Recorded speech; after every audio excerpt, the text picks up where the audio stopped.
لما لم يعلم فسبحان الذي لا إحصاء امتنانه من اللسان ولا بالقلم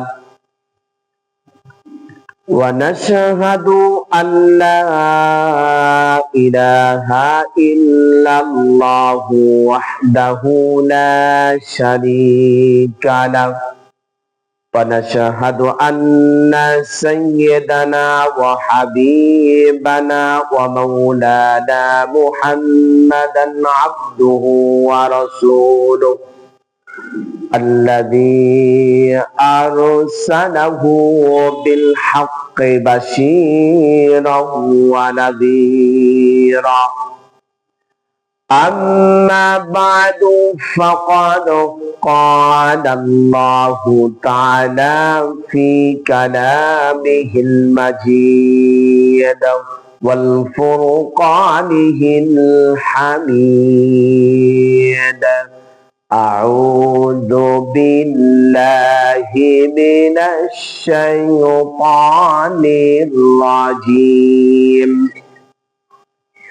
بسم الله الرحمن الرحيم إنا أنزلناه في ليلة مباركة إنا كنا منزلين قال الله تعالى في شان حبيبه إن الله وملائكته يصلون على النبي يا أيها الذين آمنوا صلوا عليه وسلموا تسليما সবাই মোহাব্বতের সহিত দরুদ ইব্রাহিম পড়ুন আল্লাহুম্মা সাল্লি আলা মুহাম্মাদ ওয়া আলা আলি মুহাম্মাদ كما صليت على إبراهيم وعلى آل إبراهيم إنك حميد مجيد اللهم بارك على محمد وعلى آل محمد كما باركت على إبراهيم وعلى آل إبراهيم إنك حميد مجيد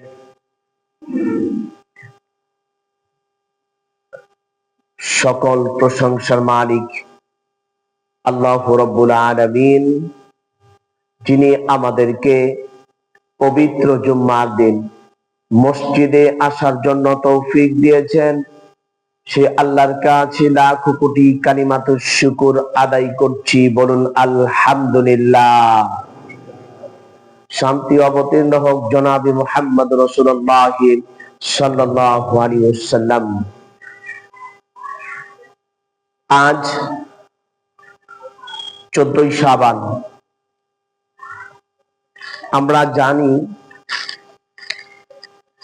যে ঘন ঘটা ভাবে যে ইবাদতগুলি হয়, সেদিক থেকে মুহাম্মদ সাল্লাল্লাহু আলাইহি ওয়াসাল্লামের আদেশ এবং নিষেধ কতটুকু, সে বিষয়টাকে আপনাকে আমাকে ফলো করতে হবে। কারণটা হলো, আপনি আমি মনে করি বা প্রচলিত শব্দে জেনে আসছি 14ই শাবান দিবাগত রাত্রে রিজিক বন্টন হয়, ভাগ্যকে লিপিবদ্ধ করা হয়। এটা শুনে আছে সবে বরাত। এটা হলো উর্দু বা ফার্সি শব্দ, আরবি কোনো শব্দ নয়। যেই আমরা আয়াতটাকে উপস্থাপন করছি, এটা হলো লাইলাতুল কদর সম্পর্কে আয়াত। শবে বরাত সম্পর্কে নয়, নিসফে শাবান সম্পর্কে নয়। আপনি আমি ঠিক সেইভাবে শুনে আসছি। আল্লাহ নবী সাল্লাল্লাহু আলাইহি ওয়াসাল্লাম তিনি বলেন, শাবান মাসে তোমরা বেশি বেশি রোজা রাখো, বেশি বেশি নফল ইবাদত করো। স্রেফ এতটুকু। এরপর 14ই শাবান শুধু একটি রাত্রিকে আপনি আমি মেইনটেইন করে ইবাদত করছি, অন্যটাতে নয়। না, তা নয়। আল্লাহ নবী সাল্লাল্লাহু আলাইহি ওয়াসাল্লাম শাবান মাসে বেশি বেশি রোজা রাখছেন এবং চাঁদের 13-14 তারিখ রোজা রেখেছেন। যেমন আজকে আমিও রোজা আছি, গতকালকেও ছিলাম এবং আগামীকালকেও থাকবো ইনশাআল্লাহ। কারণ বিশ্বনবী মুহাম্মদ রাসূলুল্লাহ সাল্লাল্লাহু আলাইহি ওয়াসাল্লাম তিনি আমাদেরকে শিখিয়েছেন কিভাবে আপনি আমি ইবাদত করব। এই ইবাদতগত দিক দেখে আপনি আমি দেখতে পাই যে প্রচলিত নিয়ম অনুযায়ী রুটি, হ্যাঁ রুটি খেতে পারেন। কিভাবে? আপনারা তো এখন প্রতিদিনের রুটি খান এই অনুযায়ী, কিন্তু না, এই দিনে আপনি দান খয়রাত করেন, সদকা করেন, এরপরে আপনার মতো করে আপনি নফল ইবাদত করেন। আপনি আসছেন, আবার হলো কি একটা কথা আছে যে আজকে রাত্রে যদি গোসল করি, এই গোসলের টুকু সময় যে একটা যদি গোসল করি, প্রত্যেকটি গোসলের পানির ফোঁটাতে একটা একটা করে নাকি পাপ ঝরবে। আমার এমন হাদিস জানা নেই। দেখেন, নাম্বার 2, এই যে একটি কথা, তবে হ্যাঁ এতটুকু আল্লাহ নবী সাল্লাল্লাহু আলাইহি সাল্লাম বলছেন, যে ব্যক্তি ওযু করে উত্তম রূপে ভালোভাবে ওযুর ফোঁটার সঙ্গে পানির ফোঁটার সঙ্গে, তখন সঙ্গে সঙ্গে আল্লাহ পাক এর সঙ্গে গুনাহ ঝরিয়ে ফেলেন। এটার হাদিস আছে, সুবহানাল্লাহ। এরপরে ওযুর শেষে কালিমায়ে শাহাদাত পড়লে এর সঙ্গে আরেকটু আছে, আল্লাহুম্মা জাআলনি মিনাত তাওয়াবিনা ওয়া জাআলনি মিনাল মুতাতাহহিরিন। বিশ্বনবী সাল্লাল্লাহু আলাইহি ওয়াসাল্লাম বলেন, কালিমায়ে শাহাদাত পড়ার পর এর সাথে দোয়াটা পড়লে জান্নাতের 8টা দরজা তার জন্য উন্মুক্ত করে দেন। তিনি কে? সে আল্লাহ পাক বলছেন। কিন্তু আপনি আমি কিন্তু তার একটু কিন্তু ভিউল এবং ব্যতিক্রম ধরনের আপনি আমি কথা শুনছি যে আজকে রাত্রে ভালো খেতে হবে, ভালো পড়তে হবে, সব কিছু করতে হবে। না, এমনটি নয়। আজকে যদি আপনার কাছে টাকা না থাকে, তাহলে কি আপনি ভালো কিভাবে খাবেন? আপনার পকেটে টাকা নেই, আমি গরু গোশত কিনতে পারছি না। আমার পকেটে টাকা নেই, আমি মুরগি কিনতে পারছি না। তাহলে কি হবে? আল্লাহকে খুশি করার জন্য আপনি যদি 1 গ্লাস পানি খেয়েও রোজা রাখেন, আল্লাহ পাক তা কবুল করবেন। কিন্তু উদ্দেশ্য হতে হবে আল্লাহকে খুশি করার উদ্দেশ্যে। হ্যাঁ, বাংলাদেশে আপনি আমি দেখতে পাই যেগুলি যে মসজিদগুলি সবগুলি আলোক সজ্জায় সজ্জিত করা। অন্য অন্য দিন কি করেন? শুধু এই দিনই করতে হবে? হ্যাঁ, এই দিনের ফজিলত আছে, তবে শাবান মাসের ফজিলত আছে। শাবান মাসের 13, 14, 15 তারিখ রোজা রাখলে আপনার আমার লাভ আছে, লস নেই। বিশ্বনবী সাল্লাল্লাহু আলাইহি ওয়াসাল্লাম তিনি বলেন, যে কোনো বান্দা যদি আল্লাহকে খুশি করার উদ্দেশ্যে রোজা রাখে, আমি তার জন্য কি করব? وعن أبي سعيد الخدري رضي الله تعالى عنه قال قال رسول الله صلى الله عليه وسلم ما من عبد يصوم يوما في سبيل الله تعالى إلا بعد الله بعذابك وجهه عن النار 70 খরিফা। এটা বুখারী শরীফের 2840 নাম্বার হাদিস, মুসলিম শরীফের 1153 নাম্বার হাদিস। আবু সাঈদ খুদরি রাদিয়াল্লাহু তাআলা বর্ণিত, তিনি বলেন, আল্লাহ নবী সাল্লাল্লাহু আলাইহি ওয়াসাল্লাম বলেছেন, মা মিন আবদিন ইয়াসুমু ইয়াওমান ফি সাবিলিল্লাহ, যে ব্যক্তি আল্লাহকে খুশি করার উদ্দেশ্যে আল্লাহর রাস্তায় একটি রোজা রাখে, তাআলা ইল্লা বাদাল্লাহু বিআযাবিন, ওই ব্যক্তির থেকে জাহান্নামকে দূরে সরানো, বিআযাবিন ওয়াজহাহু আনিন নারি, আগুনকে দূরে সরিয়ে দেওয়া হয়। ওয়াজহুন মানে চেহারা, ওই ব্যক্তির থেকে জাহান্নামকে সরানো হয় বা আগুনকে সরিয়ে দেওয়া হয় ৭০ খরিফা, ৭০ বছর। সুবহানাল্লাহ। দেখেন, আপনি আমি খুশি হয়ে আল্লাহকে খুশি করার উদ্দেশ্যে একটি যদি রোজা থাকি, সিয়াম পালন করি, তাহলে আপনার আমার থেকে ৭০ বছর জাহান্নাম দূরে সরাই দিবেন। তিনি কে? দেখেন, এই হাদিসটা আহমদ এবং মিশকাত শরীফের হাদিস। আন আবি হুরায়রা রাদিয়াল্লাহু তাআলা আনহু قال قال رسول الله صلى الله عليه وسلم من صام يوما ابتغاء وجه الله بعده الله من جهنم كبعد غراب طائر وهو قره حتى متى حرما। আবু হুরায়রা থেকে বর্ণিত, তিনি বলেন আল্লাহর নবী সাল্লাল্লাহু আলাইহি ওয়াসাল্লাম বলেছেন, যে ব্যক্তি আল্লাহকে খুশি করার উদ্দেশ্যে রোজা করলো, ওই ব্যক্তির থেকে জাহান্নামকে দূরে সরানো হয়, দূরে সরে দেওয়া হয়। কতটুকু? কাবদে গোরাবিন তাইরিন, একটি কাক তার ডিম থেকে বের হওয়ার পর ওহুয়া করহু হাত্তা, ততক্ষণ পর্যন্ত উড়াল দেয়। ডিম থেকে বের হয়ে যাওয়ার পর একটি কাক যখন উড়াল দিয়ে দিল, মা তা হারিমা, যতক্ষণ পর্যন্ত সে মৃত্যুবরণ না করলো ততক্ষণ পর্যন্ত শুধু একই ধারে বিশ্রাম সারা কাকটি উড়াল দিয়ে চলে গেল ১,০০০ বছর পর্যন্ত। প্রাণী তত্ত্ববিদগণ বলেন, একটি কাক বাঁচে ১,০০০ বছর পর্যন্ত। ১,০০০ বছর পর্যন্ত যদি একটি কাক উড়াল দেয়, যতদূর পর্যন্ত সে দূরে চলে যাবে। আল্লাহকে খুশি করার উদ্দেশ্যে যদি আল্লাহর বান্দা একটা রোজা রাখে, ততটুকু পর্যন্ত তার জন্য জাহান্নামকে দূরে সরায় দিবেন। সুবহানাল্লাহ। তাহলে দেখেন, আপনি আমি যদি রোজা করি, প্রথম রোজাতে হলো বুখারী শরীফের ২,৮৪০ নাম্বার হাদিসের বিশ্বনবী সাল্লাল্লাহু আলাইহি ওয়াসাল্লাম বলেন, যে ব্যক্তি আল্লাহকে খুশি করার উদ্দেশ্যে আল্লাহর রাস্তায় রোজা করলো, ওই ব্যক্তির থেকে জাহান্নামকে দূরে সরাই দিবেন ৭০ বছর। সুবহানাল্লাহ। এরপরে দ্বিতীয়ত, যে ব্যক্তি আল্লাহকে খুশি করার উদ্দেশ্যে রোজা রাখলো, আল্লাহকে খুশি করার উদ্দেশ্যে রোজা রাখলো, একটি তাপ থেকে জাহান্নামকে দূরে দিবেন ১,০০০ বছর। কারণ প্রাণী তত্ত্ববিজ্ঞান বলেন, একটি কাক তার উড়াল দিতে হলে ডিমের থেকে নিয়ে বের হয়ে সে ১,০০০ বছর পর্যন্ত বাঁচে। আর সেই তথ্য অনুযায়ী কাকের গোরাবন মানে কাক, এই কাকটি উড়াল দিয়ে যতদূর চলে যায়, ওই ব্যক্তির থেকে জাহান্নাম ততদূর দূরে সরাই দিবেন। সুবহানাল্লাহ। এরপরে আল্লাহর নবী সাল্লাল্লাহু আলাইহি ওয়াসাল্লাম বলেন, শুধু এটাই নয়, তুমি যদি আল্লাহ পাকের কাছে চাও আর মনস্কামনা করো, নিসফাহু সুলসাহু তাইফাতুম মিনাল্লাযীনা মা'ক, রাত্রের তৃতীয় অংশে, তাহলে তুমি আল্লাহর কাছে যাহা চাইবে, আল্লাহ পাক তোমার সকল মনের আশাকে পূরণ করে দিবেন। তিনি কে?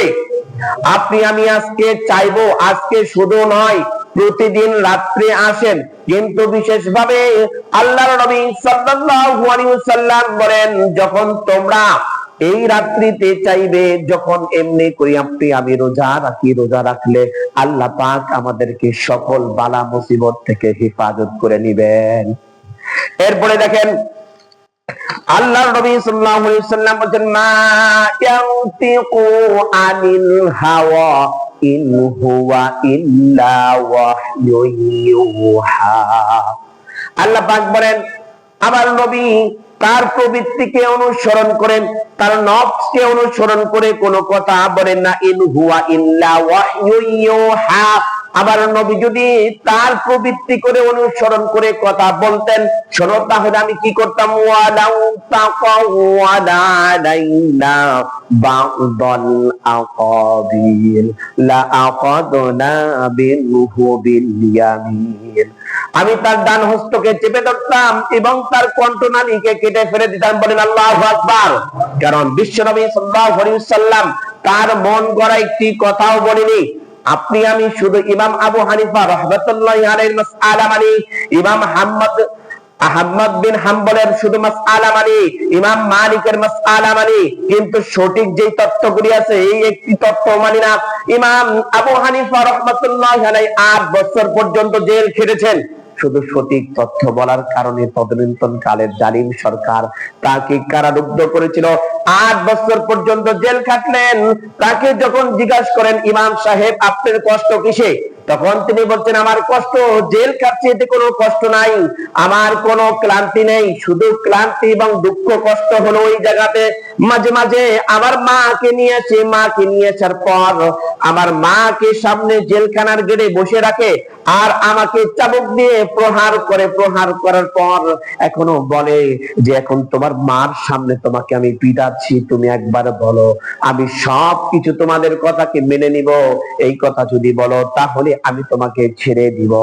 সঙ্গে সঙ্গে ইমাম আবু হানিফা রাহমাতুল্লাহি আলাইহির মা বলছেন, ও আল্লাহর বান্দা, তুমি যদি আমার সন্তান হয়ে থাকো, সেই আল্লাহর কসম করে বলছি, আল্লাহি আমি বলছি জালিমের সামনে কখনো মাজলুম মাথা নত করতে পারে। তখন ইমাম আবু হানিফা রাহমাতুল্লাহি আলাইহি স্ট্রংলি দেখেন, মা কেমন ছেলে কেমন, ছেলে কেমন মা কেমন।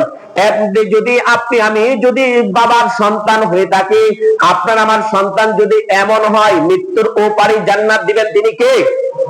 দেখেন এরপরে হলো ইমাম মালিক রাহমাতুল্লাহি আলাইহি, তিনি ছিলেন সবচেয়ে যোগশ্রেষ্ঠ তদনীন্তন কালের একজন মুহাদ্দিস। আর ওই মুহাদ্দিসকে যখন তখন দুইটি ডানা পিছন দিক দিয়ে বেঁধে রেখেছিলেন, বেঁধে রাখার পর তার দুটি ডানা ডিসকানেক্টেড হয়ে যায় তদনীন্তন কালের জালিম সরকার। এই জন্য তার একবারও সে বলে নেই, কারণ সে রফুল আইন করতে পারে না।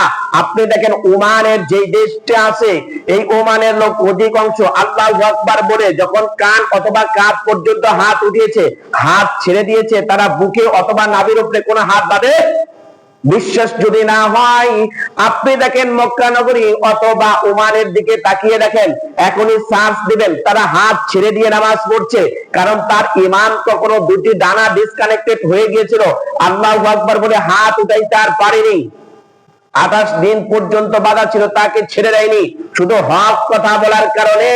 এরপরে আছেন আহমদ ইবনে হাম্বল, তাকে এমন ভাবে মারা হয়েছিল, তাকে মারতে মারতে যখন এমন ভাবে তার চাবুকের সাথে গোশত উঠে আসতো, তারপরেও কখনো জালিমের সামনে মাথা নত করেনি।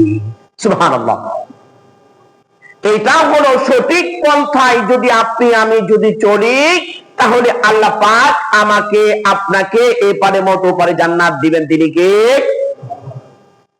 দেখেন আল্লাহর নবী সাল্লাল্লাহু আলাইহি ওয়াসাল্লাম তিনি বলছেন, যখন আমি রব্বুল আলামিনের সঙ্গে সাক্ষাৎ করলাম, সবকিছু করলাম, করার পর বলছি, রব্বুল আলামিন আপনার সঙ্গে আমার কথা হলো, আপনি আমার উপঢৌকন যাহা কিছু আছে সব কিছুকে পছন্দ করেছেন, তবে আমার এখানে একটা প্রশ্ন আপনার কাছে আসছি, আপনি আমাকে বলেন, ইব্রাহিম আলাইহিস সালাম তিনি ছিলেন মুসলিম জাতির পিতা, এই মুসলিম জাতির পিতা ইব্রাহিম আলাইহিস সালাম কি আপনি তাকে নমরুদের অগ্নিকুণ্ড থেকে রক্ষা করেছেন এবং তাকে খলিল বানিয়েছেন? ওয়াত্তাখাযাল্লাহু ইব্রাহিমা খলিলা, হে ইব্রাহিম আপনাকে আমি খলিল বানিয়ে নিলাম, কারণ তাকে অনেকগুলি পরীক্ষা করার পর তাকে খলিল বানিয়েছে।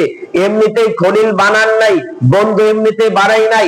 আপনি আমি বন্ধু হতে চাই, আপনি আমি জান্নাত চাই, আপনি আমার জন্য জান্নাতের জন্য সব থেকে বড় প্রেশান। দেখেন তো আপনি আমি কি জান্নাত কত সহজেই পেয়ে যাব? ইব্রাহিম আলাইহিস সালাম সম্পর্কে আল্লাহর নবী যখন উপস্থাপন করেন আল্লাহর কাছে, তখন বলছেন, নবী হে আপনি কি বলতে চান? তখন বলছেন, আপনি ওকে খলিল বানিয়েছেন, আমাকে তো কিছু বানান নাই। তখন বলেছেন, আপনাকে হাবিবুল্লাহ বানিয়ে দিয়েছি, আপনি আমার হাবিব মানে বন্ধু। সুবহানাল্লাহ। হাবিব মানে বন্ধু। যখন বন্ধু বানিয়েছেন, বন্ধু বানানোর পর সব থেকে বেশি বন্ধু। এরপরে বলছেন, রব্বুল আলামিন আপনি ইব্রাহিমকে নমরুদের অগ্নিকুণ্ড থেকে রক্ষা করেছেন। তখন বলছেন, শোনেন আমার হাবিব, আমি তো পৃথিবীর জমিনে ইব্রাহিমের কে আমি নমরুদের অগ্নিকুণ্ড থেকে রক্ষা করেছি, এর বিনিময় আপনার উম্মতকে আমি জাহান্নামের আগুন থেকে রক্ষা করে দিব। সুবহানাল্লাহি ওয়া বিহামদিহি। জাহান্নামের আগুন থেকে আল্লাহ পাক আমাদেরকে রক্ষা করবেন, বলুন আমিন। আপনাকে এবং আমাকে সেই কাজ করতে হবে কিভাবে আমরা জাহান্নাম থেকে বাঁচতে পারি।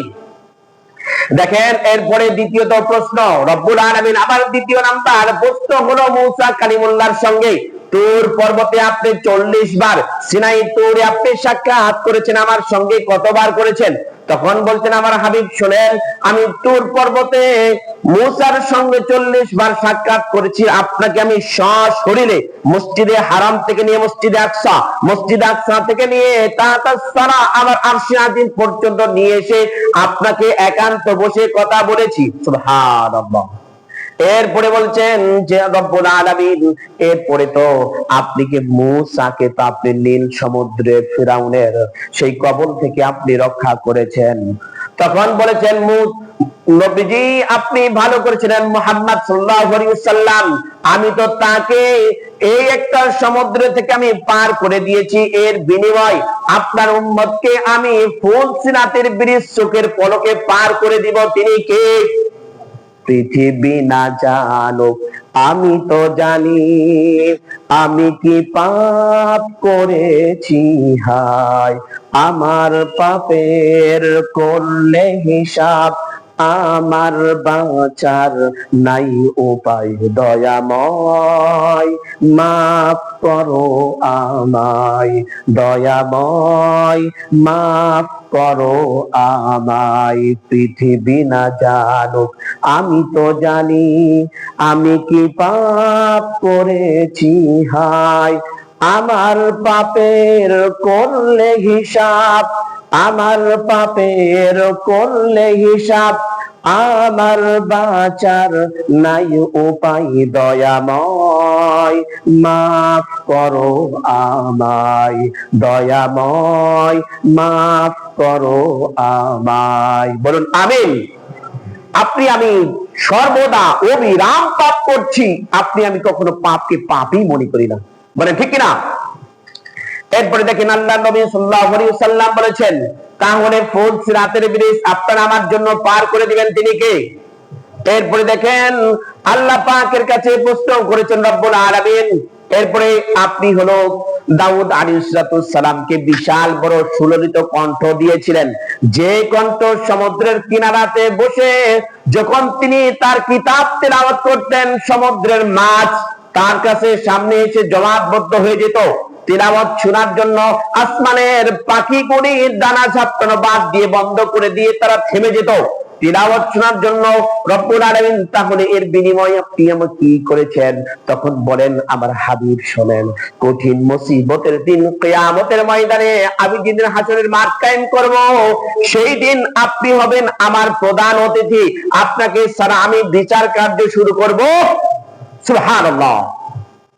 এরপরে আল্লাহর নবী সাল্লাল্লাহু আলাইহি সাল্লাম বলছেন, ইয়া রাসূলুল্লাহ, হে হাবিবাল্লাহ, তিনি বলছেন যে রব্বুল আলামিন এটা হলো গেল যাবার পর আপনি যে তাকে এমন একটা মুজিজা দিয়েছিলেন, যত বড় কঠিন লোহা হোক না কেন হাত দিয়ে যখন চিপ দিয়ে ধরতো সঙ্গে সঙ্গে মোমের মতো গলে যেত, কিন্তু আপনি সেই তুলনায় কি করেছেন? তখন বলেছেন পৃথিবীতে আদম আলাইহিস সালাম থেকে নিয়ে আজ পর্যন্ত, আজ থেকে নিয়ে কিয়ামত পর্যন্ত ওরা যদি আপনার সময় সবাই আসতো, সবাই আপনার অনুসারী হতো, আপনার কথা শুনতে দেরি, সকল মাখলুকের হৃদয়ে ভালোবাসা জন্ম নিতে দেরি। বলেছেন মহান রব্বুল আলামিন, তিনি বলেন আবার হাবিব আপনি শুনেন, আপনি যতগুলি ভাবছেন আপনার জন্য আমি এমন এমন কিছু তৈরি করেছি যা আপনি শুনলে পরে অবাক হয়ে যাবেন। তখন বলছেন রব্বুল আলামিন, আপনি সুলাইমান আলাইহিস সালামকে সকল ভাষার, সকল প্রাণীর ভাষা বোঝার জন্য তৌফিক দিয়েছেন, কিন্তু আপনি তো আমাকে সেই ধরনের কোনো কিছু দেন নেই। এই জন্য ইকবাল বলেছেন, সানসো বেহকে চিড়িয়া মিলকে চু চু করতি হ্যায়, নেহি বালকো বিচু বিচু করতি হ্যায়। কারণ আপনি আমি দেখতে পাই যে সকালবেলা যখন যে পাখিদের কিচির মিচির আওয়াজ আসে, আপনি আমি মনে করি এরা শুধু পাখিরা কিচির মিচির আওয়াজ করে না, এরা হলো সব সময় প্রশংসা করছে কার? এই প্রশংসা করছে সব সময় তাসবিতে রত্ন আছে সব মাখলুক, কিন্তু আপনি আমি সেই তুলনাতে অনেক পিছিয়ে আছি। কারণ এক সাহাবী আসলেন আল্লাহর নবী সাল্লাল্লাহু আলাইহি ওয়াসাল্লামের কাছে। সাহাবী আসলেন, আসার পর তার উলা মানে কাপড়ের মধ্যে নিয়ে আসলেন, চাদরের মধ্যে কিছু পাখি নিয়ে আসার পর বলছেন, তুমি এটা ধরছো কেন, কিচিরমিচির করছেন? আর বাবা পাখিটি তার মাথার উপর উড়িয়ে আসছেন। উড়িয়ে আসার পর তখন বলছেন, মুহাম্মদ সাল্লাল্লাহু আলাইহি ওয়াসাল্লাম, আল্লাহর বান্দা, তুমি এটা ধরে নিয়ে আসছো কেন? তখন বলছেন, কেন ধরে নিয়ে আসছি, আমার একটু ভালো লাগে। বলছেন, না, তুমি ছেড়ে দাও, তুমি এটা ধরো না, কারণ দেখো না ওই পাখিটি তো কিভাবে তোমার মাথার উপর উড়ে আসছে। তখন বলছেন, কেন? তখন বলছেন, তুমি যেমন এটাকে ধরতে ভালোবাসো, তোমার মা তোমাকে যেমন ভালোবাসে, ওর মা বাবা তেমনই ভালোবাসে। আল্লাহ পাক বলেন, আবার পথ হারা বান্দা যখন আমার দিকে ফিরে আসে, মা বাবা তার সন্তানকে যতটুকু ভালোবাসে তার থেকে আমি বেশি ভালোবাসি। বলে সুবহানাল্লাহ। আর আজ আপনি আমি যদি আল্লাহ পাকের যদি ইবাদত করি, আল্লাহ পাকের যদি গুণগান করি, আল্লাহ পাকের সব দেওয়া কথাগুলি যদি আপনি আমি মানি, তাহলে ওপারে এপারে মওত, ওপারে জান্নাত দিবেন তিনি কে? আল্লাহ আমার রব, এই রবই আমার সব। আল্লাহ আমার রব, এই রবি আমার সব। দমে দমে তোর মনেই তারি অনুভব, দমে দমে তোর মনেই তারি অনুভব। বলুন আমিন। আপনাকে আমাকে দমে দমে তারই নাম শুনতে হবে, জানতে হবে, বলতে হবে, কিন্তু আপনি আমি তা করি। দেখেন তো, এরপরে সুলাইমান আলাইহিস সালামকে সবকিছু দিয়েছেন রব্বুল আলামিন, তাকে সুলতানাত দান করেছেন। বা সুলাইমানো দাদে মুলকে সরওয়ারি সুতমাতে খতামার দাও পড়ি। তখন বলছেন, আমার হাবিব শুনেন, আপনাকে আমি এমন তিনটি মূল্যবান সম্পদ দান করেছি। আমার যতগুলি সম্পদের ভান্ডার আছে, এইখান থেকে সবচেয়ে মূল্যবান সম্পদ দিয়েছি, সেটা হলো 1 নাম্বার। সবাই বলুন 1 নাম্বার সূরাতুল ফাতিহা। বলেন নাম কি? সূরাতুল ফাতিহা। 2 নাম্বার হলো আয়াতুল কুরসি। বলেন নাম কি? আয়াতুল। 3 নাম্বার হলো লিল্লাহি মা ফিস সামাওয়াতি ওয়া মা ফিল আরদ আমানার রাসূলু। এই সূরাতুল বাকারার এই আয়াতগুলি দান করেছেন। আল্লাহর যতগুলি সম্পদ আছে, এই সম্পদের মধ্যে সবচেয়ে বড় সম্পদ, রত্ন, যাহা আপনার আমার জন্য দান করেছেন শেষ নবীর উম্মতের জন্য, তিনি কে? সবাই আমার সঙ্গে বলুন, আল্লাহু লা ইলাহা ইল্লা হুয়াল হাইয়ুল কাইয়্যুম লা তা'খুযুহু সিনাতুন ওয়া লা নাওম লাহু মা ফিস সামাওয়াতি ওয়া মা ফিল আরদ মান যাল্লাযী ইয়াশফা'ু ইনদাহু ইল্লা বিইذনিহি يعلم ما بين أيديهم وما خلفهم ولا يحيطون بشيء من علمه إلا بما شاء وسع كرسيه السماوات والأرض ولا يعوده حفظهما وهو العلي العظيم। বলুন আমিন। তাহলে এই তিনটি মূল্যবান সম্পদ আমাদেরকে দিয়েছেন। আমরা প্রথম যেটা আছে সেটা আমরা 5 ওয়াক্ত নামাজে পড়ি। এটার জন্য আল্লাহ পাক কত নেকি দিবেন একমাত্র আল্লাহ পাকই ভালো জানেন। এরপরে বলছেন রব্বুল আলামিন, আপনি তো হযরত ঈসা আলাইহিস সালামকে তাকে মুজিজা দিয়েছিলেন, শিফা দিয়েছিলেন। কুষ্ঠরোগী জন্মন্ধ ব্যক্তিদেরকে চোখের মধ্যে যখন মুছে দিত, মাসে করে দিত, সঙ্গে সঙ্গে চক্ষুষ্মান হয়ে যেত। কবর থেকে জিন্দা করতে পারতো। তখন বলছেন রব্বুল আলামিন তার নবীজির কথার জবাবে বলছেন, শোনেন, আপনাকে আমি কি দিয়েছি, আপনি যদি এটা ভাবতেন আর জানতেন, আমি শুধু তাকে দিয়েছি, আর আপনি পুরো বিশ্ব জগতের জন্য আপনাকে আমি রহমত বানিয়ে দিয়েছি। সবাই বলেন ওয়ামা আরসালনাকা ইল্লা রাহমাতাল লিল আলামিন। আমিন। পুরো বিশ্ব জগতের জন্য রহমত হিসাবে প্রেরণ করেছে। তাহলে দেখুন আল্লাহ পাক আপনাদেরকে এবং আমার জন্য যতটুকু রহমত দিয়েছেন, এই রহমত আপনি আমি দু হাতে নিতে পারছি না। আপনি আমি বলি যে আল্লাহ দোয়া করি, দোয়া তো কবুল হচ্ছে না, এত কিছু করছি, এত কিছু কবুল হচ্ছে না, কিভাবে? দেখেন তো, আমি প্রথম এই জন্য বলেছি যে আপনারা যদি একটু আগে আসতেন তাহলে আমার সাজানোটা সবকিছু সুন্দর হইতো। এই যে আপনার এই মাসটা যে এত বরকতময় মাস, এত সুন্দর মণ্ডিত একটি মাস, এই মাসে মাহে শাবান, এই শাবান মাসে যদি আপনি আমি যদি সুন্দরভাবে আমল করি, এই আমল দিয়ে যদি জীবন করি, তাহলে মনে করি জান্নাত যাওয়া সহজ। তাহলে আমরা মাহে রমাদান মাসে আপনার আমার জন্য সিয়াম পালন করতে, রোজা পালন করতে আপনার আমার জন্য কোনো কষ্ট হবে? কষ্ট তো হবে ওই ব্যক্তিদের জন্য যারা অভ্যস্ত নয়, তারা মনে করছে যে এটা রমজান মাস আসছে, আমার জন্য বিপদ আসছে। কারণ তখন সবারই মাথা ব্যথা, পেট ব্যথা, এই শরীর খারাপ, সেই খারাপ, মানে বিভিন্ন একটার পর একটা শুরু হয়ে যাবে, তার কোনো সমস্যা থাকবে না। যেমন গত রমজান মাসে আমি দেখেছি, উত্তরাতে গিয়েছি, যে এমন একটা মুখকুবেরি যে খাবারের হোটেল থেকে বের হচ্ছে, তো আমি দেখলাম যে খাবার খাচ্ছেন, মুখ নাড়তেছেন, কিছু দিয়ে মুখ মুছতেছে মুসলমান। যদি বিধর্মী হতো তার একটু সিমটম বুঝতে পারতাম। তখন বলতেছে খাবারটা জুত হইল না রে, আর একটু যদি খেতে পারতাম তাহলে কতই না ভালো হইতো। তো দেখেন তো, একজন মানুষ সে কি করছে, সে কি করছে। আল্লাহ বলছেন আমি তোমাদেরকে জাহান্নামের জন্য সৃষ্টি করিনি, তোমরা জাহান্নামে যাবে না, আর আপনি আমি জাহান্নাম নিজে ইচ্ছা করে কিনে নিচ্ছি। দেখেন আল্লাহ পাক বলছেন ওয়াল্লাহু বিযাল্লামিন লিল আবিদ, বান্দা আমি তোমার জন্য জালিম নই, আমি তোমার জন্য জালিম নই। দেখেন এক মিনিট আমার দিক তাকান সবাই। আল্লাহ নবী সাল্লাল্লাহু আলাইহি ওয়াসাল্লাম যখন আল্লাহ পাককে জিজ্ঞাসা করলেন রব্বুল আলামিন, আদম থেকে নিয়ে ঈসা নূহ পর্যন্ত, নূহ থেকে নিয়ে ঈসা পর্যন্ত, ঈসা থেকে নিয়ে মুহাম্মদ সাল্লাল্লাহু আলাইহি সাল্লাম, মুহাম্মদ সাল্লাল্লাহু আলাইহি সাল্লাম থেকে নিয়ে ইলা ইয়াউমিল কিয়ামা পর্যন্ত যত উম্মত আসবে সকলকে তুমি একসঙ্গে উঠাইবা? তখন বলেন হ্যাঁ আমি উঠাবো।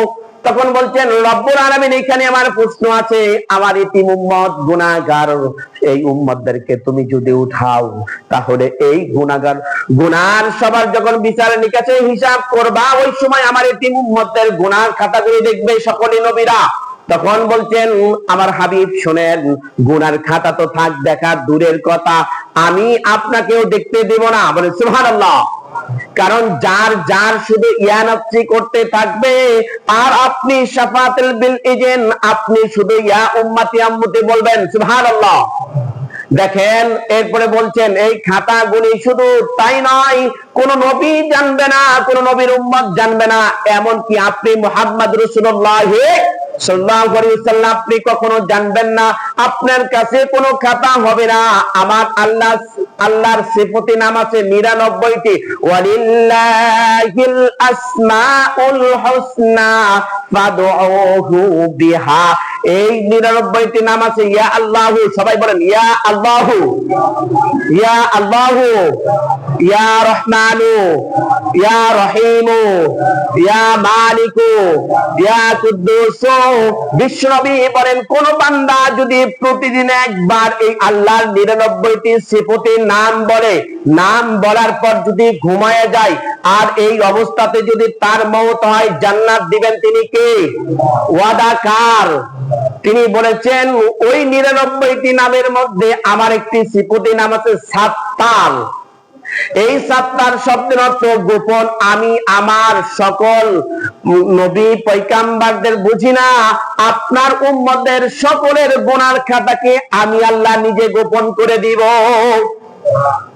তাহলে বলেন তো সেই আল্লাহর কথা আপনাকে আমাকে মানতে হবে কি হবে না? বলেন হবে কি হবে না? আপনি আমি কতটুকু মানছি দেখেন তো। এমন লোক আছে আজকে পবিত্র জুম্মার দিন, আপনি আমি বলি শবে বরাতের দিন, কিন্তু এই দিনে হলো সবচেয়ে বড়। আজ দেখেন তো অনেকেই আমরা আছি ফজরের নামাজটাও পড়ি নাই, বলেন ঠিক কিনা? সারা রাত হইলে দেখবেন যখন সন্ধ্যায় মাগরিবের আজান দিয়ে পুরো ঢাকা শহর বাতিতে, আতশবাজিতে, খাওয়াতে, সেন্টে, আতরের গন্ধে সবকিছু মুখরিত হবে, বলেন ঠিক কিনা? যেটার হলো ফরজ নাই যে ব্যক্তির, সে ব্যক্তির নফল কিসে কাজে আসবে? বলেন ঠিক কিনা? আপনি আমি ফরজ করি না, ফরজ আগে এরপরে নফল, বলেন ঠিক কিনা? ফরজটা হলো আল্লাহর হক, নফল আপনার আমার, এটা হলো বোনাস সুযোগ।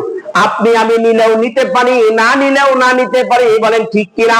অনেক সময় আপনাকে আমাকে গ্রামীণ কোম্পানি বা এয়ারটেল কোম্পানি, সিম কোম্পানি অনেক সময় অফার দেয়, এটা নিলে এটা নিবেন, এটা নিলে এটা নিবেন, কিন্তু এটা নয়। আল্লাহ পাক বলছেন তুমি ওইটা নিচ্ছ না, তোমার টাকা লাগে। আর আমি রব্বুল আলামিন তোমাকে ডেকে ডেকে বলি, কে আছো? আমি এই আসমানে আছি, আসমানটাকে ডাক দেই, আল্লাহর বান্দা তোমরা কে আছো? জাগ্রত হও, আমি তোমার জন্য জাহান্নামকে হারাম করে দিব, জান্নাত ওয়াজিব করে দিব। ওয়াদা কার? আপনি আমি সেই কাজ করি? একটু ভাবেন, একটু ভাবেন। এই সপ্তাহ ওয়াজ আপনাকে আমাকে কি করতে হবে, জীবন কিভাবে করতে হবে? দেখেন আল্লাহর নবী সাল্লাল্লাহু আলাইহি সাল্লাম বলছেন, এরপরে ডাক দিয়ে বলে, কে আছো আমার কাছ থেকে সন্তান চাও, আমি তোমাকে সন্তান দিব। আর কার অর্থের প্রয়োজন, আমি অর্থ দেব। কার ইজ্জতের দরকার, আমি তাকে ইজ্জত দেব। কার ক্ষমতা দরকার, আমি তাকে ক্ষমতা দেব। বলেন তো দেখি আজকে আপনি আমি কি ঠিক মতো চাইছি কিনা? ফজরের নামাজ পড়িনি, জোহর নামাজ পড়তে আসছি, জুম্মা, এই জন্য আজকে শবে বরাত, শাবানের চাঁদ, সবাই আসছি। আসার পর বলছি আজকে সুন্দরভাবে যদি না যাই তাহলে আমার বিবি বা বলবে কি, আমার ছেলে মেয়ে বলবে কি, আমার আত্মীয় স্বজন, পাড়া প্রতিবেশী, গ্রামের লোক বলবে কি? বলেন ঠিক কিনা? তাহলে আপনি আমি কি করছি একবার ভাবেন তো দেখি।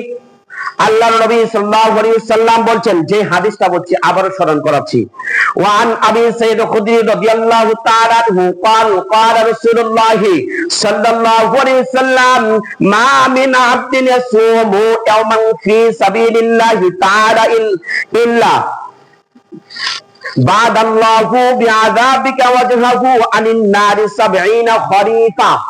দেখেন আবু সাঈদ খুদরি রাদিয়াল্লাহু তাআলা হতে বর্ণিত, তিনি বলেন আল্লাহর নবী সাল্লাল্লাহু আলাইহি ওয়াসাল্লাম বলেন, যে ব্যক্তি আল্লাহকে খুশি করার উদ্দেশ্যে একটি রোজা পালন করবে, ওই ব্যক্তির থেকে জাহান্নাম 70 বছর দূরে সরায় দিবেন। তিনি কে? সবাই বলেন কত বছর? আবার বলেন কত বছর? আগামীকালকে রোজা রাখবো ইনশাআল্লাহ। আমি দুটো হয়েছে, আগামীকালকেও রাখবো ইনশাআল্লাহ। আমরা চাঁদের 13, 14 রোজা রাখার অভ্যাস করব। সোমবার, বৃহস্পতিবার রোজা রাখার অভ্যাস করব ইনশাআল্লাহ। দেখেন এরপরে এটা হলো বুখারী শরীফের 2840 নাম্বার হাদিস, মুসলিম শরীফের 1153 নাম্বার হাদিস। আল্লাহ নবী সাল্লাল্লাহু আলাইহি ওয়াসাল্লাম বলছেন 70 বছর তার জন্য জাহান্নাম দূরে সরাই দিবেন। তাহলে আপনাকে আমাকে আরেকটি হাদিস বলছি।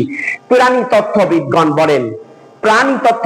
বলেন একটি কাক সবচেয়ে যত বেশি বাঁচে পাখিকুলদের মধ্যে থেকে, সেটা হলো একটি কাক। এই কাক হলো 1000 বছর পর্যন্ত বাঁচে। আর এই কাক ডিম থেকে বের হওয়ার পর উড়াল দিয়ে অবিরাম, জিরানো নেই, কোন রেস্টের কোন প্রয়োজন নেই, শুধু উঠতেই থাকবে এমন 1000 বছর পর্যন্ত। যেখানে গিয়ে তার মৃত্যু হবে ওইখানে হবে যে ব্যক্তি একটি রোজা রেখেছে, ওই ব্যক্তির হবে ততটুকু পর্যন্ত জাহান্নাম দূরে সরায় দিবেন। সুবহানাল্লাহ। তাহলে একটি কাক 1000 বছর বাঁচলো, তাহলে 1000 বছর সে যদি উড়ান দেয় তাহলে কত দূর পর্যন্ত চলে যাবে। আর একটা সিয়াম রোজা পালন করার কারণে আল্লাহ পাক আপনার আমার জন্য জাহান্নাম এতটুকু দূরে সরাই দিচ্ছেন। এখন আপনাদের কাছে আমার প্রশ্ন, বলেন তো আজকে জুম্মার নামাজ পড়তে আসছেন, আমি পড়াবো, আপনারা পড়বেন, বলেন তো আপনার আমার কার নামাজ কবুল হবে? এটা কি আমরা কেউ গ্যারান্টি দিয়ে বলতে পারবো? আর একটা রোজার গ্যারান্টি দিতেছেন মুহাম্মদ রাসূলুল্লাহ। আর যিনি মাফ করে দিবেন জাহান্নাম, তিনি কে? তিনি ওয়ার্ড বলতেছেন যে আমি তোমাদেরকে মাফ করে দিব সেখান থেকে দূরে। আপনি আমি নামাজ এখন পর্যন্ত বলতে পারি না নিশ্চিত যে আমার কবুল হয়েছে। আমি দান করছি, আমার দান কবুল হয়েছে। আমি হজ করছি, আমার হজ কবুল হয়েছে, কোরআন তেলাওয়াত করছি, এটা আমার নেকি হচ্ছে, আমি দেখতে পাচ্ছি। আমরা কিছুই দেখি না। তাহলে আল্লাহর হাবিব যেখানে হাদিসে গ্যারান্টি দিয়ে বলছেন এইটা তুমি করলে তুমি এতটুকু পাবে, এইটা করলে এতটুকু পাবে, তাহলে আমরা সেখান থেকে অনেক অনেক দূরে সরে, অনেক অনেক দূরে সরে নই। তাহলে দেখেন তো, আপনাকে আমাকে এটা কি করা দরকার না? দরকার না? রাত্রে হলেও 2 রাকাত হলেও আমরা নফল নামাজ পড়ি, আল্লাহর কাছে ভিক্ষা চাই, আল্লাহ তুমি আমাকে মাফ করো, আল্লাহ তুমি আমাকে মাফ করো। দেখেন, শেষ কথা বলছি, আল্লাহ নবী সাল্লাল্লাহু আলাইহি সাল্লাম বলেন, যখন জাহান্নামে একজনের পর একজন যাবে, আল্লাহ পাক তাদেরকে দাঁড় করে দিবেন, দাঁড় করাই দিয়ে বলবেন, তুমি কি জানো তুমি জীবনে কি কোনো ভালো কাজ করনি? তখন বলবে, রব্বুল আলামিন, আমি তো জীবনে কোনো ভালো কাজ করেছি না, আমার মনে নেই, তবে আমার মনে নেই, তুমি ভালো করে দেখো। তখন বলছে, জুম্মার নামাজের দিন তুমি আজান শোনার সঙ্গে সঙ্গে মসজিদে প্রবেশ করতে? তখন বলবে, হ্যাঁ আমি করতাম। তখন বলবে, আল্লাহ পাক বলবেন, এই ওসিলাতে তোমাকে আমি জান্নাত থেকে মুক্তি দিয়ে জান্নাতে দিলাম। এখন এই হাদিসের ভিত্তিতে বলেন, এখন আমরা খুতবার পরে আসবো না আগে আসবো? আজানের পর পরই আসবো না আরো পরে আসবো? জামাত শুরু হওয়ার আগে? দেখেন, আপনি আমি কিন্তু মনে করি জুম্মার দিনটাকে ছোট্ট একটা জিনিস না। আপনি আমি গরিব মানুষ, দেখেন গরিবের জন্য হজের দিন হলো শুক্রবারের জুমার দিন। যারা লক্ষ লক্ষ টাকা দিয়ে হজ করছেন, এই টাকার মধ্যে হালাল হারাম, যদি একটি হারামের টাকা থাকে তাহলে হজ কবুল হবে না। আর গরিব মানুষ যদি সুন্নতি তরিকাতে আল্লাহকে খুশি করার উদ্দেশ্যে গোসল করে ওযু করে সে যদি আসে, সে যদি নামাজ পড়ে, তাহলে এটা তার হজের দিন। আপনি বলেন তো, আপনি মনে করতেছি, আমি মনে করতেছি না আমি মুসলমান। আরে মুসলমানের ঘরে জন্মগ্রহণ করলে যে জান্নাত যাবেন, এর মানে কি? এর মানে কি? আপনার আমার মতো দাড়ি ছিল, টুপি ছিল, জুব্বা পড়তো, হজ করতো, যাকাত দিত, নামাজ পড়তো আবু জেহেল? প্রমাণ করে দিব আমি, আবু জেহেল নামাজ পড়তো, উতবা পড়তো, সাইবা পড়তো, মুগিরা পড়তো, আবুল হাব পড়তো। তাহলে কি ওরা কি জান্নাত গিয়েছে? ওরা কি জান্নাত গিয়েছে? আল্লাহ নবী সাল্লাল্লাহু আলাইহি ওয়াসাল্লামের চাচা 4 জনের কথা বলছে, দেখেন, আব্বাস রাদিয়াল্লাহু তাআলা আনহু, এরপরে হামজা রাদিয়াল্লাহু তাআলা আনহু, 2 জনই জান্নাত প্রাপ্ত সাহাবী। সুবহানাল্লাহ, 2 জনই জান্নাত প্রাপ্ত সাহাবী। দেখেন, আবু জেহেল আর আবুল হাব, এই 2 জনের চাচা, এই 2 জনই জাহান্নামের টিকিট প্রাপ্ত সাহাবী নাকি? দেখেন, চাচা, এও 2 জন চাচা, এই 2 জন চাচা, তাহলে এই চাচা 2 জন গেল জাহান্নামে, আর এই 2 জন চাচা গেল জান্নাতে। এই 2 চাচা যারা জান্নাতে গেছে, তারা মুহাম্মদ সাল্লাল্লাহু আলাইহি সাল্লামকে দেখে অনুসরণ করে অনুকরণ করে কাজ করে জান্নাত গেছে। আর যারা দেখছে কিন্তু অনুসরণ করে নাই, অনুকরণ করে নাই, নিজের মন করার মতো সবকিছু করেছে, এই জন্য এরা জাহান্নামে গিয়েছে। আর কি বুঝাবো ভাই? আর কি বলবো? জীবনটাকে এইটার জন্য মোটিভেশন করার জন্য এটাই যথেষ্ট, এটাই যথেষ্ট, আর কিছু লাগে না। আপনার বাড়ি গাড়ি থাকলে যে আপনার মন ভালো হবে এর মানে? আপনার কোটি কোটি টাকা থাকলে যে আপনি দানবীর হবেন, এটা কি কোনো মানে আছে? না। আপনি কোটি টাকা থাকলে, এমনও কোটি টাকার মালিক আছে, গতকালকে একজন ফোন দিয়েছে, ওই হুজুর আমার টাকা আছে, একটা পয়সা আছে, কিন্তু আমার কিছু করতে মন চায় না। আর একজন বলতেছে, হুজুর কিছু নাই, আমি রিক্সা চালাই, আমি মাসে 500 টাকা করে প্রত্যেকটা মসজিদে দেই। ও রিক্সাওয়ালা আর ও কোটি টাকার মালিক বাড়ির মধ্যে বসে রয়েছে। দেখেন তো 2 জনের মন দুটো কেমন? জান্নাত কি বাসার মধ্যে বসে থাকলে পাবেন, না মসজিদে আসতে হবে আপনাকে? বড়লোক খায় পরে সবকিছু করে, আর একজন গরিব মানুষ রিক্সা চালিয়ে ঘাম মোছে, আর এসে নামাজে যখন দাঁড়ায়। পরশুদিন মজের সাহেব উনি খানা নিয়ে এসে গেছেন, আমি বাসায়, গেটের মধ্যে লক করছেন, আমি গেছি, একজন রিক্সাওয়ালা ঘাম মুছতেছে আর বলতেছে, হুজুর আমি এখন নামাজ পড়বো, দয়া করে যদি গেটটা একটু খুলে দিতেন। গেট খুলে দিলাম।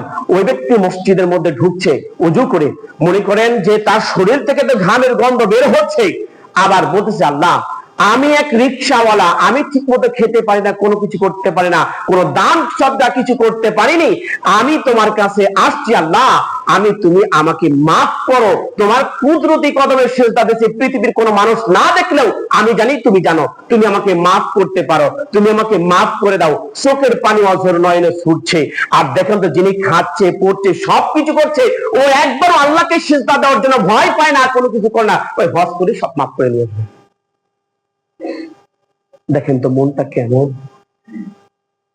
আজকের দিনে হাদিস, আল্লাহ নবী সাল্লাল্লাহু আলাইহি ওয়াসাল্লাম বলছেন ওই ব্যক্তিদেরকে মাফ করবেন যিনি হারাম খাননি, হালাল খেয়েছেন, হারামের সাথে সম্পর্ক নেই, শিরিক করেননি, বিদআত করেননি। দেখেন তো, এগুলি অপরের অর্থ সম্পদ লুণ্ঠন করেননি, হক ভাবে সব কিছু বন্টন করে দিয়েছে, এদের মাফ হবে, এদের মাফ হবে। আপনি আমি কি করছি এখন একটু ভাবেন তো। একবার মিলান না, জীবনের সাথে মিলান, সবকিছু বাদ দেন, বাদ দিয়ে একবার মিলান। এই যে ফজরের নামাজ পড়তে গেলে জুম্মার আগ পর্যন্ত কত করে মিথ্যা কথা বলেছি, মিলান। আপনি আমি জান্নাতি না জাহান্নামী, একটু মিলান, এখানে বসে মিলান, হিসাব করেন কত টাকা দান করেছি আমি, কতটুকু সত্য কথা বলেছি, কতটুকু মিথ্যা কথা বলেছি, একটু মিলান, সব বাদ। আপনাকে আমাকে যদি বলে যে আল্লাহ, যে তোমার সবকিছু মাফ করে দিলাম, ওই জুম্মার দিনে তুমি ফজর থেকে নিয়ে জুম্মার আগ পর্যন্ত এইটুকুর মধ্যে কতটুকু ভালো কাজ করেছো, কতটুকু খারাপ কাজ করেছো, এটা মিলাও, তোমাকে আমি জান্নাত দিয়ে দেব। বলেন তো, আপনার আমার মিলানোর সাধ্য আছে? আছে? আজকে থেকে ওয়াদা করব, 5 ওয়াক্ত জামাতের সহিত যেইখানে তাকে নামাজ পড়বো, ইনশাআল্লাহ। বলেন ইনশাআল্লাহ। এখন আপনি অনেকে মুসল্লি আছে, মনে মনে করছে হুজুর খালি নামাজের কথা বলতেছে, এটা কথা বলতেছে, মান তারাকা সালাতা মুতাআম্মিদান ফাকাদ কাফারা হাকামাদ্দিন, যে ইচ্ছা করে নামাজ ছেড়ে দিল সে কাফের হলো। বলেন তো, হাদিস কি আমার? মুহাম্মদ শরীয়তের নেতাকে মুহাম্মদ রাসূলুল্লাহ। দেখেন তো, এমন ফ্যামিলি আছে না নামাজ পড়ে না, আমিও জামাইও নামাজ পড়ে না, বউ নামাজ পড়ে না, বাচ্চাও নামাজ পড়ে না, চলছে দিন রাত অবিরাম। বরকত কি আসবে?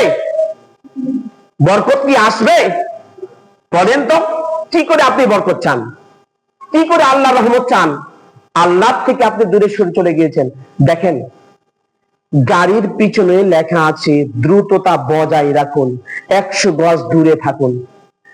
হাদিসের ভাষা, যদি বিশ্লেষণ ধর্মীতে আসেন, এই যে হাদিসটা বলছে, হাদিসের শয়তান বলছে বেনামাজিকে তুমি 100 গজ দূরে থাকো, তোমার যে কোনো সময় আল্লাহর গজব আসতে পারে, আমি তোমার থেকে 100 গজ দূরে। কে বলেছেন? জোরে বলতে হবে সবাইকে, কে বলেছেন? তাহলে আপনার আমার মুখে কিন্তু ফতোয়া দিচ্ছে আজকে শয়তান বলছে এই কথাটা। তাহলে আপনি আমি নামাজ না পড়ে আল্লাহর লোকমা খাচ্ছি কি করে? আমার বিবেককে একটা ধিক্কার দেওয়া দরকার, নিজের প্রতি নিজেকে ঘৃণা করা দরকার। আপনি আমি আল্লাহর হুকুম বাদ দিয়ে, সবকিছু বাদ দিয়ে নিজের প্রবৃত্তির অনুসরণ করছি। মা ইয়ান্তিকু আনিল হাওয়া, বিশ্ব নবী সাল্লাল্লাহু আলাইহি ওয়াসাল্লাম বলছেন, যদি আল্লাহ বলছেন আমার নবী যদি তার প্রবৃত্তিকে অনুসরণ করে কোনো কথা বলতেন, ওয়ালাউ তাকাওয়ালা আলাইনা বা'দাল আকাবিল, তার আমি ডান হাতকে চেপে ধরতাম, তার কণ্ঠনালীকে কেটে ফেলে দিতাম। দেখেন তো কি বলছেন। নিজের প্রতি এখন আমরা ধিক্কার দিতে পারি না, নিজের প্রতি ধিক্কার দিতে পারি না। আমি মুসলমান, মুসলমানের ঘরে জন্মগ্রহণ করেছি, সেই জন্য মুসলমান। মুসলমান দাবি করছি, মুসলমান কাকে বলে? আপনি আমি তো মুসলমানের নামাজ না পড়ে মুসলমান কিসে? আপনি কি করে বলছেন আপনি মুসলমান? নামাজই পড়েন না, রোজা করেন না, হজ করেন না, টাকা আছে পয়সা আছে, যাকাত দেন না, টাকা আছে পয়সা আছে, আপনি নিজেকে বড় মুসলমান দাবি করছেন। আর পুরা মসজিদ, ঢাকা শহরের মসজিদ আপনি আমি সবকিছু ভর্তি করে ইবাদত করে আজকে শেষ করে ফেলবো, আমি জান্নাত কিনে নিব। জান্নাত কি মামুর বাড়ির আবদার যে মামার বাসায় গেলাম, মামি আমাকে 1 প্লেট দুধ ভাত দিল, কলা দিয়ে খেয়ে চলে আসলাম? আপনি কি মনে করেন? নিজেকে কি মনে করছেন? মুসলমানের ঘরে জন্মগ্রহণ করে কি মুসলমান? আরে গরু তো হিন্দু খায়, গরু তো বৌদ্ধ খায়, গরু তো খ্রিস্টানও খায়, তাহলে কি আপনি আমি মনে করছি মুসলমান? গরু খাইলে কি মুসলমান? আপনি দেখেন তো, আজকে নিজে ইচ্ছা করে নামাজ ছেড়ে দিয়েছি, আমার প্রতি বরকত আসবে কি করে? আমার বাচ্চার প্রতি রহমত আসবে কি করে? আমি তো আমার বাচ্চার জন্য দোয়া করি না, আমার বাচ্চার বইয়ের জন্য দোয়া করি না, তাদেরকে হেদায়েত নসিব করে না, আমি নিজের জন্য আল্লাহর কাছে দোয়া করি না। আপনি দেখেন তো, নামাজ পড়া বাদ দিয়ে, সবকিছু বাদ দিয়ে, কোরআনের সাথে সম্পর্ক নাই, হাদিসের সাথে সম্পর্ক নাই, আলেম ওলামাদের সাথে সম্পর্ক নাই, ভালো কাজের সাথে কোনো সম্পর্ক নাই, এইটা হইব। এখন কি মরে গেছে, মাত্র বয়স শুরু। বলেন তো, আমরা এখানে যতগুলি লোক আছে, আপনার আমার কোন হায়াতের গ্যারান্টি আছে? মৌতের গ্যারান্টি, মৌতের গ্যারান্টি আছে? আপনি আমি যে কোনো সময় মারা যেতে পারি।